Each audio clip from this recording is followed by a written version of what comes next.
Eu começo? Sim. Sim. Tá bom. Não, eu vou te falar. A gente já estava querendo gravar um programa sobre Taro. Uhum. Eu acho que é uma oportunidade boa. Se a gente não está te pegando de surpresa, se você já está com o conteúdo na mão para falar sobre isso agora, a gente fala sobre isso agora.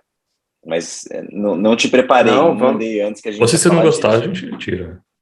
Pelo que eu entendi, peraí, pelo que eu entendi, Taro é um protocolo aí, por enquanto é só um paper, né? É um white paper, para um modelo aí, um esquema para criar tokens por cima da Lightning, é uma coisa do estilo. Você tokenizar aí por cima, usando a Lightning como rail, como caminho aí para enviar e receber tokens, mais ou menos algo como o que o Alan falou aí, como o RGB estava, né, desenvolvendo. Inclusive eles estão, essa semana aí teve... Mais ou menos, quase exatamente idêntico.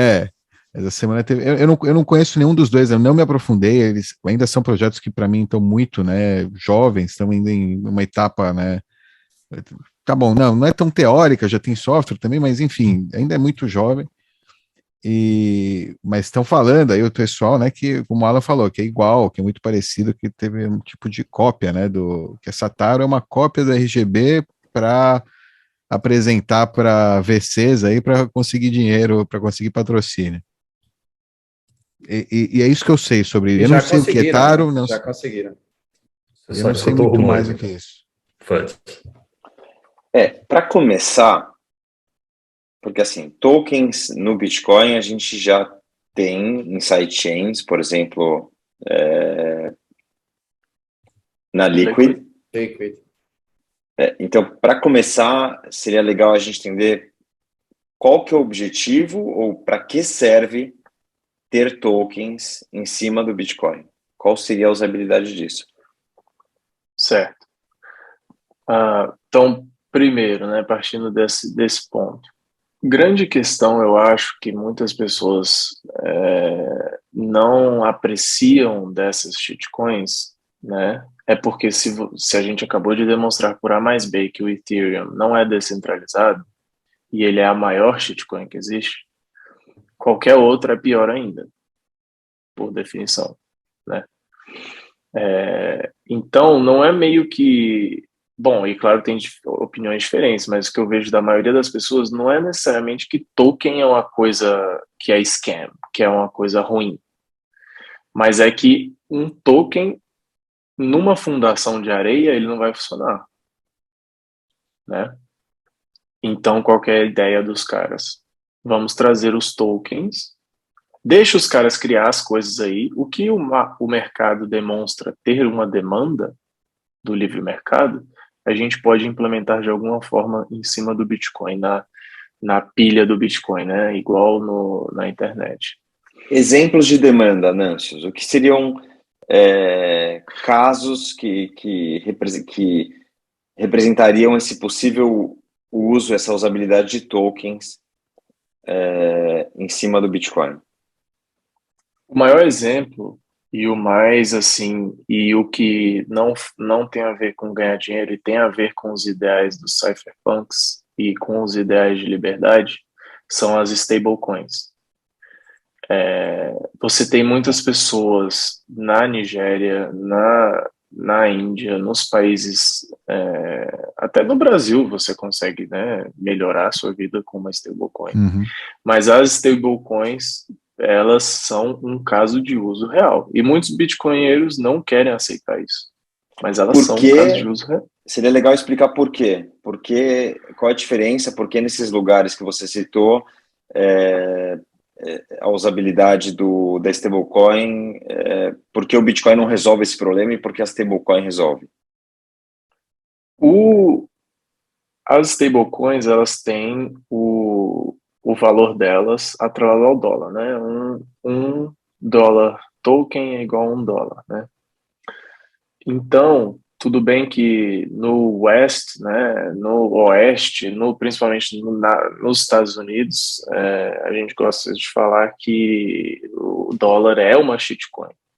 Só que no resto do mundo as pessoas matam por dólares. Na Argentina, se você chegar com dólar vivo, o cara ele vai, tipo, ajoelhar na sua Muito bem. frente. Exatamente. Dançar um tango. E, e principalmente na Turquia. Viaja para a Turquia hoje com dólar vivo. Faz o que você quiser lá, pô. Então, isso é olhando como turista.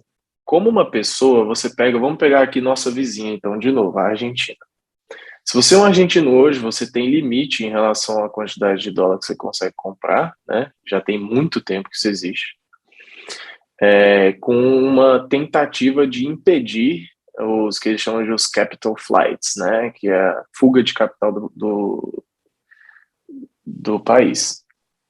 Com isso, você cria dois câmbios, né? Você cria o câmbio paralelo e o câmbio real. Mas voltando para o conceito de um argentino, com uma stablecoin, ele consegue colocar o quanto dinheiro que ele quiser em dólar. Ele consegue usar essa stablecoin literalmente para fazer análogo ao que o Bitcoin quer fazer. Ele consegue remover todos os intermediários que estão piorando a vida dele, estão complicando a vida dele, e consegue ir direto na stablecoin e falar, eu tenho dólares. Agora, se as reservas são honestas ou não, é outra história, né? Mas, assim, falando do projeto, do ideal do projeto. Ele Ele consegue pode estar mandar... passando de um intermediário corrupto para outro, né? Só que é do outro lado do mundo que ele está confiando pela internet. Tem esse aspecto, né? Ou mesmo uma rede unreliable, né? Que pode falhar, que pode ter, enfim. Geralmente vai ter um terceiro, né? Que faz a custódia desses dólares. Então também não sei. Bom, segue aí, desculpa, né? Nesse caso, o cara está escolhendo entre ficar com o dólar zimbabuano ou o dólar Tether. O cara acho que vai preferir o dólar Tether, né? Ele faz essa... Exato. Exatamente, o essa é a opção. Sim, se o cara não tem opção, é melhor do que ficar na moeda fiduciária pior que o dólar, né? Que está rendendo ainda pior que o dólar. Exatamente. Aí você tem, né, a Turquia, a Argentina, todos esses países. E aí, agora sim, conectando, né, isso é porque que ela é importante, né? Porque ela dá ela também é uma forma de dar liberdade de empoderar essas pessoas. E aí, como que a gente consegue fazer isso ainda melhor? A gente consegue fazer isso de forma descentralizada, de forma até não descentralizada, mas de forma mais segura e resistente à censura. Como que a gente consegue fazer isso? Só com Bitcoin. E aí, por isso que vem a ideia de trazer esse caso de uso que existe de um token, que é esse stablecoin, e trazer para o Bitcoin, e colocar no Bitcoin. Só que aí você entra numa bifurcação. Atualmente, você tem as sidechains, como a Liquid, né, que o Alan falou, e você tem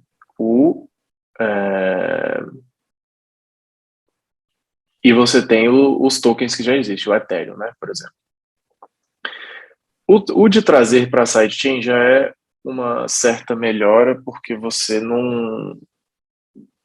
É uma melhora num aspecto, né, porque aí você já não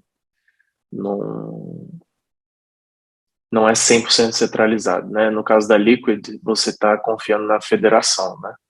Só que aí tem por si só também é um ponto de fraqueza, que é difícil você comunicar para uma pessoa qual que é o modelo de confiança que ele está aceitando quando ele usa Liquid, por exemplo. Né? Pô, mas é que no final você tem sempre o cara que está segurando, né, o bag de dólares. Ou seja, por mais que a rede seja super segura, supimpa, 100%, se não tem fé que aquele token, né, que aquela empresa que emitiu o token, que, né, dá fé que vai trocar aquele token por $1, em alguém, né, algum market maker consegue fazer isso, então ele está comprando porque ele consegue ir lá e sacar dólares se ele precisar. Mas no fim das contas depende dessa fé, né, também. Você depende da fé das pessoas no dólar e da fé das pessoas que o terceiro que está segurando aqueles dólares vai cumprir, né, com a promessa de pagar os dólares caso, né, você venha com aqueles tokens e entregue para ele. Então, tem duas etapas aí adicionais, né, ou seja, duas variáveis, assim, que são baseadas em pura fé, além, né, da fé do Bitcoin, né, ou seja, não, isso não muda muito, porque, bom, sim, talvez, para segurança, você precisa ter fé que o Bitcoin vai continuar valorizando, para ter segurança suficiente para que ela, pelo menos o token, né, você ter segurança que aquele token não vai se mover lá da sua conta, né, não vai desaparecer. Hã? Não sei se eu chamaria de fé essa parte, mas não, bem. A parte do Bitcoin não, a parte do Bitcoin é mais, mas pô, digamos, vai só para ser... Tá bom. É um pouco Eu menos... vou deixar passar. Tem incentivos, tá? É diferente, Cara, uma coisa que me causa muita repulsa é chamar de stablecoin, né? Quando eu falo stablecoin me causa um pouco de repulsa. Eu entendo o uso, eu sei que pessoas no mundo querem esse produto, é um produto quente, né? No mercado, traders também adoram ele. No Brasil você tem IOF, isso aí ajuda também, provavelmente. Imagino eu que, né, que tenha um interesse, tem aí um premium, tem uma ineficiência, né, estatal que pode ser combatida com esse tipo de produto, mas chamar de stablecoin para mim é tipo muito, eu acho que o que me causa mais repulsa. Se chamasse, sei lá, fiat coins ou moeda, né, tipo dólar digital, sei lá, qualquer coisa, tipo, mas stable, né? Tipo, não é, para mim é meio contraditório. Mas, The enfim. Central Bank Digital Currency.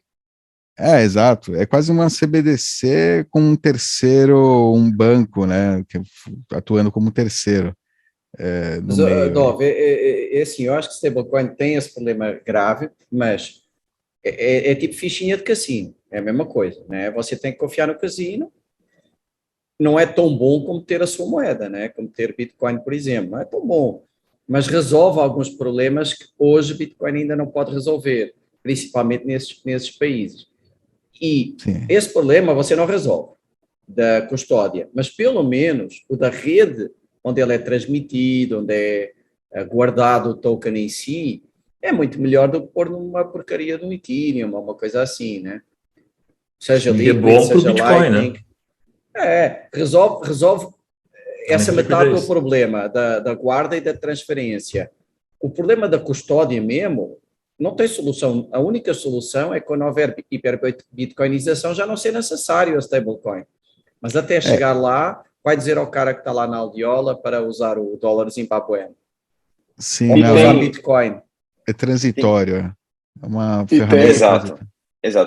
Essa questão da transitoriedade é importante falar, porque tem a questão, querendo ou não, tem a questão da volatilidade do Bitcoin, e às vezes para alguém, por enquanto, né, até a gente chegar à hiperbitcoinização, falta pouco tempo, mas por enquanto ainda tem essa volatilidade, e o indivíduo, a empresa que precisa ter aquele fluxo de caixa minimamente garantido para aquelas semanas, para aquele mês, para aquele dia que ele vai precisar usar, pode compensar para ele ter esse valor nessa stablecoin, que não é tão stable, mas pelo menos ele consegue ter aí uma previsibilidade a curto prazo, né, que hoje ainda não se tem no Bitcoin, ou as margens, né, o topo e o fundo pode variar mais, a volatilidade pode variar mais no curto prazo. Né? Não, a fé, né, também, ou seja, você pegar alguém que não conhece moeda digital, mas mesmo quem conhece, o cara que conhece, se você está administrando uma empresa, você tem um Michael Saylor da vida, você tem suas reservas em Bitcoin, mas você está usando um token para pagar seus funcionários, para pagar seu fluxo de caixa, pode valer a pena como edge, ou como, enfim, você ter uma parte em stablecoin para fazer esses pagamentos do mês, por exemplo. Você converter aí uns dias antes para fazer o pagamento do mês. Acho que essa é uma... Não, justo para esses caras é melhor ele ter dólar no banco, né? O Michael Saylor, por exemplo. Tá bom. Não é o caso. Não, esse produto é que nem o M-Pesa lá na Nigéria. É tipo, o pessoal lá usava cartão né, de telefone, minutos de telefone como moeda. Isso. É para esse tipo de gente que essa alternativa, porque essa alternativa é arriscar. Se eu tenho conta em dólar, eu prefiro guardar na conta em dólar no banco, meu. Não vou ficar, eu tenho o fluxo de caixa. Cara, eu conheço 1.000 pessoas que seguram, 1.000 pessoas, não sei quantas pessoas, que seguram stablecoin ao invés de segurar cash. Tem bastante gente, É viu? o que o mim Nancy está falando, Fora da nossa Bob. bolha. Você tem o risco do terceiro ter a conta Mas tem muita congelada. gente, tem muita demanda para isso. Tem menos Se você tá na descentralizado. Argentina, se você Mas tá, é porque ao mesmo... se você está na Argentina, é o que o Não, Nancy sim, é falou. só para isso. Essas Você tem uma situações. limitação de fluxo de capital, uma limitação que você pode comprar e vender de dólares, né? E Brasileiro também. brasileiro também. 6, não sei quanto, IOF. Além disso. Mas o Nancy ia dizer alguma coisa. Não, é que eu concordo com todos os pontos que o Dov falou. A ideia não é tipo, você trouxe para o Bitcoin e ficou 100% trustless. Aí ele pegou ali por descendência tudo, né? Mas é na linha de você ir melhorando aos poucos, né? Agora, para um caso bem extremo, não sei se vocês viram, teve um painel na conferência chamado Bitcoin é Liberdade, né? Bitcoin is Freedom, que teve o Alex Gladstein da Human Rights Foundation e alguns ativistas lá. Eles publicaram um vídeo de 5 minutos como introdução, já está até no Twitter a esse ponto já. Um vídeo fabuloso. E ali explica o porquê do Bitcoin e tudo mais. Um dos caras, o irmão dele foi preso por ter uma nota de $20 no bolso. Tipo, assim, é um caso muito extremo. Os ricos podem ter dólar, mas os pobres não podem. E o irmão dele tinha uma nota de $20, ele foi preso. Se ele tivesse 20 em USD token, que seja, ele não teria sido preso, né?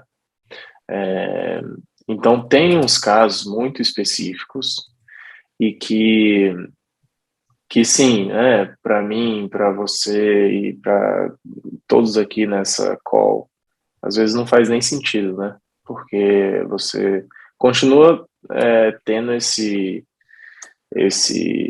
fator de confiança. Só que já confia em qualquer coisa, você não acha? Que o pessoal que não aprende a desconfiar acaba confiando em quase tudo. Sim, sim. Que não é descaradamente e, assim, um golpe, né?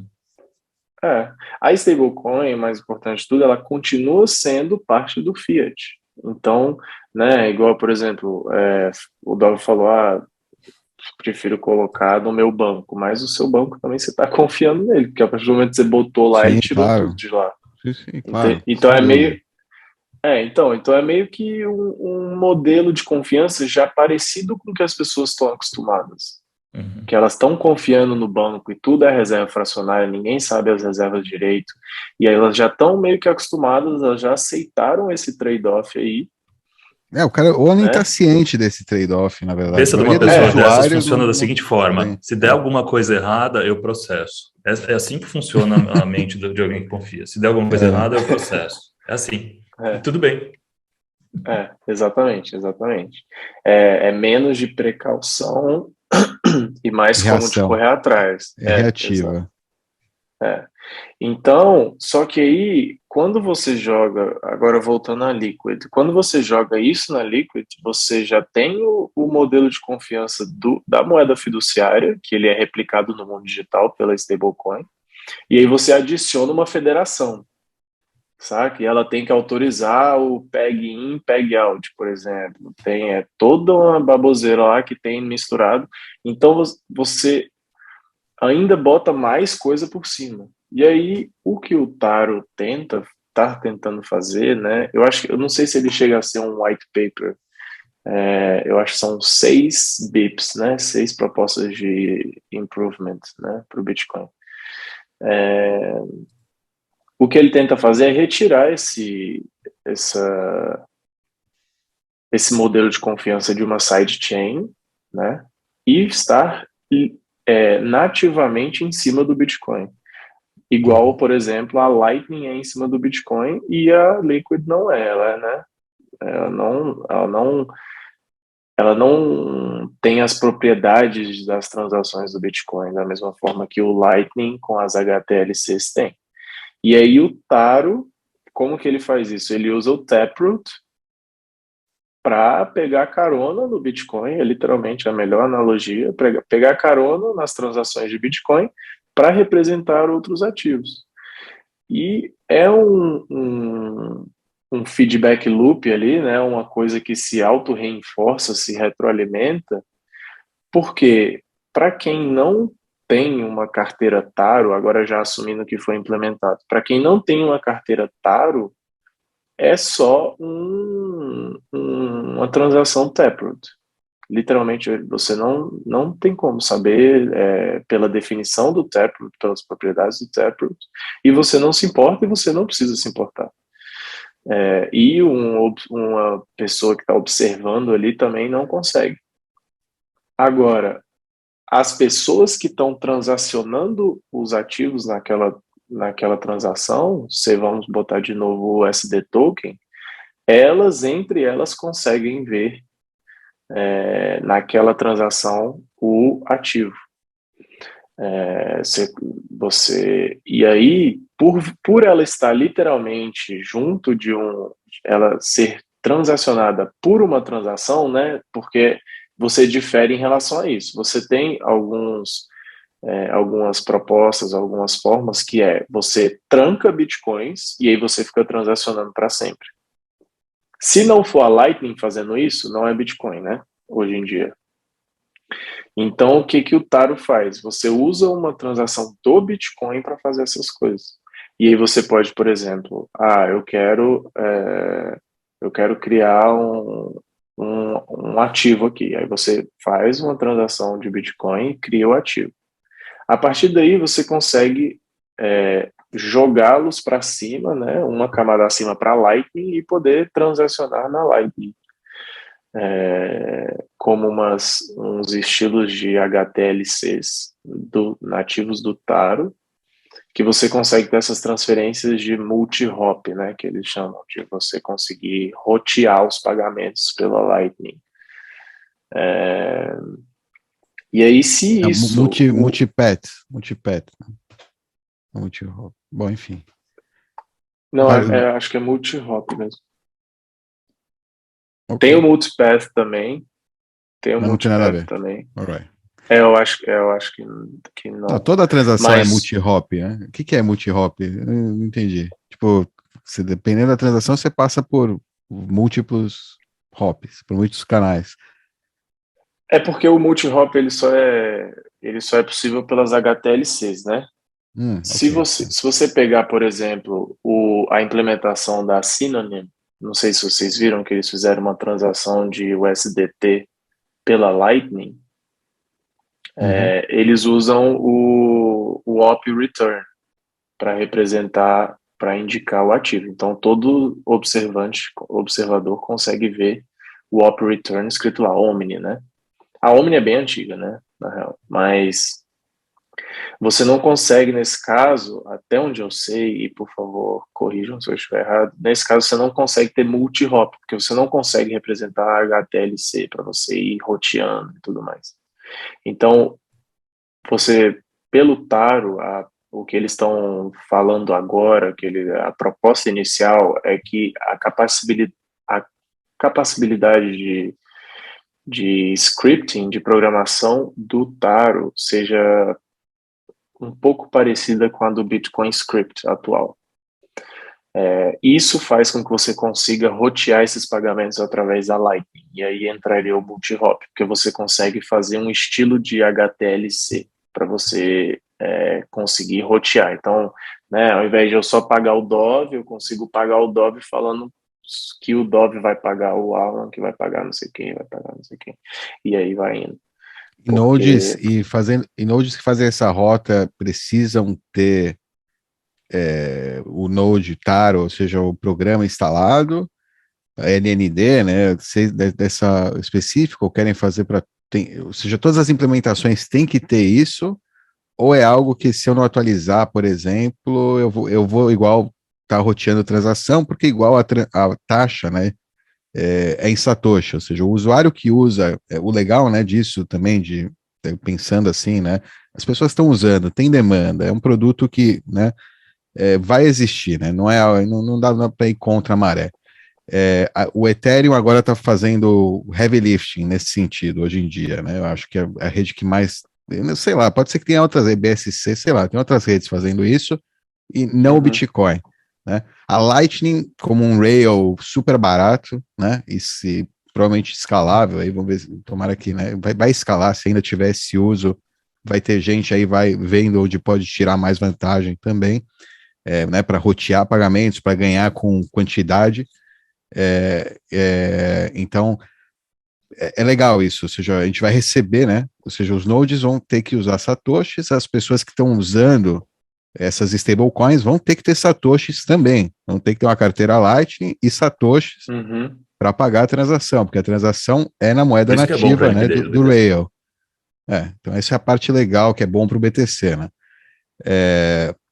Mas e aí, os nodes vão ter que se atualizar todos, ou seja, uma coisa que necessita assim que todo mundo atualize, ou não, ele funciona por cima do que já tem hoje, qualquer node vai estar participando também, né? Tipo, vamos dizer que é um hard fork ou um soft fork, é?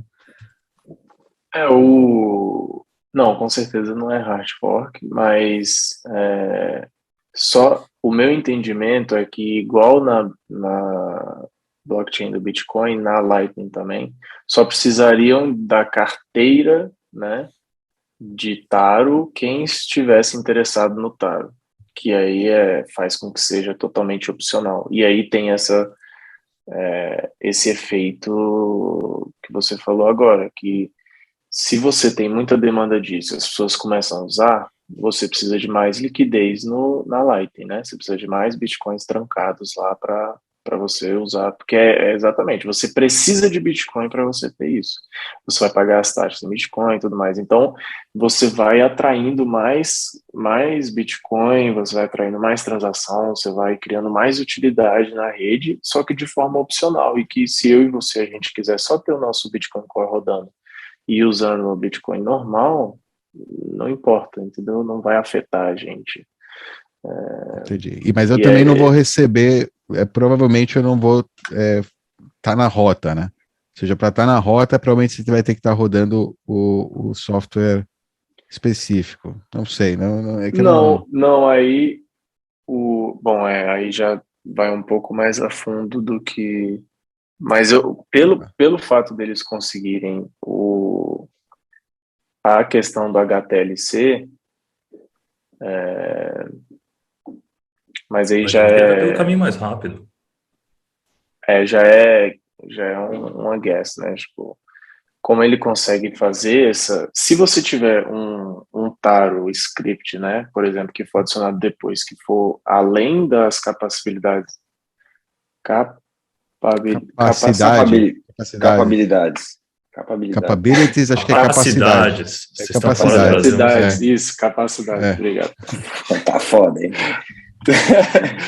Se você conseguir além das capacidades do Bitcoin e além das capacidades da Lightning, aí você meio que vai você não consegue ter esse multi-hop aí, né, que eles falam. Mas aí, parando para pensar agora, fazendo essa analogia de on-chain e off-chain, como você trunca, né, para o Bitcoin Script, eu imagino que é como se você conseguisse usar as HTLCs, né, um subsetor de HTLCs para ir. Mas eu acho que a gente acabou indo em muita coisa muito funda aqui, não falamos o high level do que é o TAR. Saindo um pouco da parte técnica, como eu vejo essa questão de tokens, tanto em sidechains, na verdade é a mesma coisa, em sidechains ou na Lightning, a possibilidade de, com a hiperbitcoinização, ter um mercado de ativos, um mercado financeiro totalmente pegged com Bitcoin. ou seja, todo o mercado de ações de empresas, derivativos, bonds, tudo que a gente tem hoje no mercado financeiro tradicional, migrar naturalmente para o novo sistema, incensurável, mas, enfim, reliable que a gente tem hoje, que é o do Bitcoin. Acho que esse é o caminho, essa tendência. A diferença que eu vejo entre um mercado de tokens que possam representar bonds, derivativos, ações, em sidechains e na Lightning é a velocidade e facilidade, mas basicamente velocidade. É muito mais rápido fazer isso pela Lightning. Ou seja, além das stablecoins que o Nancy falou no começo, que teve a discussão com o Dov, acho que mais do que as stablecoins, que para mim me parece também que é algo transitório, que, enfim, vai durar alguns anos, é necessário por alguns anos, por um período curto, é um mercado financeiro bitcoinizado, que isso sim é útil, vai ser útil, é importante, enfim, o mercado de ações, bonds, derivativos não vai desaparecer por causa do Bitcoin, né? Uhum. Se você dá liberdade das empresas, dos agentes privados de criarem crédito, né? E aí, de novo, o crédito, o modelo de confiança é no emissor do crédito, mas você tem casos de uso para isso, né? Como você falou, tipo, a bolsa não vai meio que acabar, né? Tipo, amanhã. Então, até lá, até um eventual, né? As empresas vão meio que continuar procurando dinheiro, né? E tudo mais. Então, tem tudo isso. Mas só para que eu acho que a gente não tocou no Taproot, né? E por que é opcional, que muita gente pode não saber, né? Que está escutando sobre o Taproot, porque o Taproot ele traz essa árvore que você pode revelar as folhas de maneira seletiva, né, e individual. Então, você programa algo e você coloca as condições, né, nas folhas, né, num nível muito alto de abstração. E apenas a condição que foi usada para gastar aquele Bitcoin, aquela moeda, que ela é mostrada para todo mundo, né? Antes do Taproot, você tinha que mostrar o script, a programação inteira. Então, você via tudo. Aí o Taro, ele pega e vai colocando uma árvore em cima da outra, vai indo até o infinito, porque, né, você consegue colocar nas folhas do Taproot informações sobre esses ativos, né, de forma imutável por meio de um hash, né, você coloca o hash lá das informações.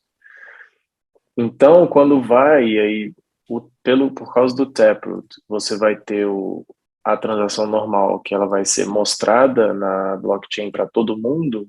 As outras folhas que podem estar falando de coisa de Taro, elas não são visíveis para as pessoas. E só que quem precisa saber consegue ver aquela transação e atestar e computar as provas necessárias, e aí já entra na parte específica do Taro, da árvore, do estilo da árvore do Taro, que é isso que gera a opcionalidade, né? E é meio que a inovação é exatamente essa, usar o Taproot, que é uma coisa bem recente, para trazer essa outra funcionalidade. Acho que independente, estava pensando aqui, independente de setar ou enfim, sidechain, o que vai ser, é um pouco parecido com a discussão que se tinha antes se o Bitcoin é escalável ou não, né? Ou seja, se é Lightning, se é outra solução, o que vai dominar, qual vai ter o maior efeito de rede. I don't care. Não, exatamente, não importa. A questão é, dá para escalar? Dá para criar um segundo layer? Dá. Pronto, acabou a discussão. É o dá stack, né? Dá para criar uma rede, ou dá para fazer algo para criar um sistema, um mercado financeiro em cima do Bitcoin, para que a gente não tenha um mundo fiat com ações, derivativos, bonds e o mundo Bitcoin associados? Dá para criar em cima do Bitcoin? Dá. Ponto. Se vai ser RGB, se vai ser RSK, se vai ser Synonym, se vai ser Taro. Tanto faz, né? Tanto faz. Acho que me soa um pouco a discussão que se tinha antes sobre segunda camada, né? É uma vantagem. Uma terceira camada isso. É uma vantagem no longo prazo, né? E é uma vantagem para a gente que entende, né? Ou seja, como as coisas surgem meio organicamente, e desvantagem em relação aos sistemas centralizados, né? Que é muito mais fácil. Você tem uma solução, essa é a solução, ponto. Né, esse é o caminho, né? Aqui é em fura, aqui é assim que você tem que rodar, é isso. No Bitcoin você tem tanta opção, né? Por ser tão aberto o espaço, que acaba gerando talvez aquela pouco de dividir, né? Divide um pouco e dividir para conquistar, digamos, né? É mais difícil, vai ser mais demorado, talvez, o processo, ou enfim. É diferente, né? É diferente, Será é muito mais orgânico. Tem vantagem de first mover nesse caso, né? Quanto tempo demorou a O primeiro que sai cara? com alguma inovação acaba tomando o efeito de rede, o resto acaba convergindo para lá. A Lightning é um exemplo, é verdade. Foi rápido. Foi proposta em 2015, tem um tempo. Mas, cara, é que os tempos no mundo do Bitcoin, né? Não, mas foi proposta em 2015. Não, e tinha três implementações que no final eles resolveram se alinhar, digamos. Eles criaram, ou seja, ao invés de competir, se alinharam. Pode acontecer a mesma coisa, né? Se alinharam era 2018 que eles criaram o framework ali para as plataformas se conversarem. E também em 2022, cara, é muito rápido. É muito rápido. Sim, é relativamente 2015 rápido. Proposto, 3 anos depois os caras se alinharam, falaram, bom, vamos falar todo mundo na mesma língua, e hoje nem se discute mais. Discute se vai ser Lightning ou se vai ser outra coisa. Não tem um competidor, né? É Lightning, cara. Não nos mesmos moldes, né? Você tem a Liquid, RSK... Mas você não tem ninguém copiando o modelo, tentando arregimentar maior liquidez. Você não tem. Não, da Lightning. É orgânico mesmo. E aí talvez a vantagem do que é nativo no Bitcoin e do que é paralelo ao Bitcoin. E às vezes, né, você, para essa questão de pagamentos, né, você tem a Liquid, é privada, não sei o que, mas não é nativo no Bitcoin, né, de forma estrita da palavra. E a Lightning domina. Às vezes é o que pode acontecer também nesse aspecto de token. Você tem várias propostas, né? Até falando da RGB, o Laulo, né, o CTO lá, ele falou que ele tentou mexer muito e tal, mas achava um projeto um pouco incompleto e resolveu fazer, né, livre mercado, igual vocês estão falando. Então, com certeza, no mínimo, vai ser muito interessante ver esse negócio se desenvolver e pô, a gente está anos de o Taro ser eventualmente adicionado como um BIP de verdade, saca?